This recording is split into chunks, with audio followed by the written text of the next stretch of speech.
L'actualité, c'est aussi l'organisation des élections en République démocratique du Congo. Tous les regards sont fixés sur l'organisation de ce rendez-vous des urnes dans le pays, soucieuse des échéances électorales réussies. La délégation de la CEAC a échangé avec le président de la Commission électorale nationale indépendante sur l'évolution du processus électoral, tout en affirmant son soutien. Entre-temps, au Canada, les différentes parties prenantes au processus électoral ont constitué la cible de sensibilisation sur l'opération d'enrôlement et d'identification des électeurs.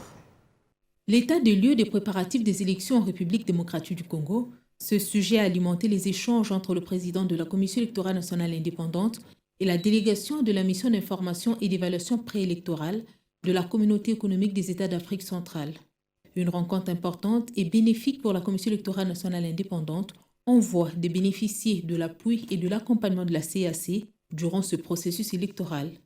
Les élections sont prévues pour le mois de décembre.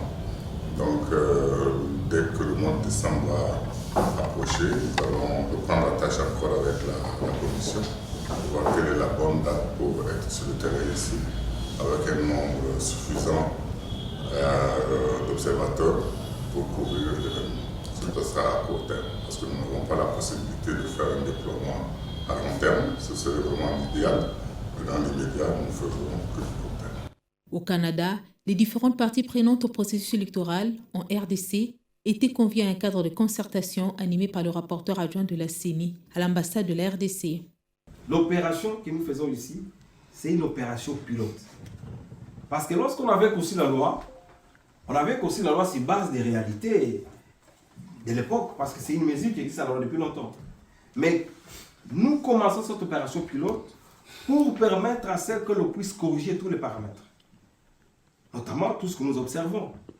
C'est comme ça que ceux qui vont par exemple être des candidats, parce qu'il y en a déjà qui vont être candidats venant de la diaspora pour aller postuler au pays, devront aussitôt arriver à l'Assemblée nationale proposer la modification, n'est-ce pas, de ces dispositions.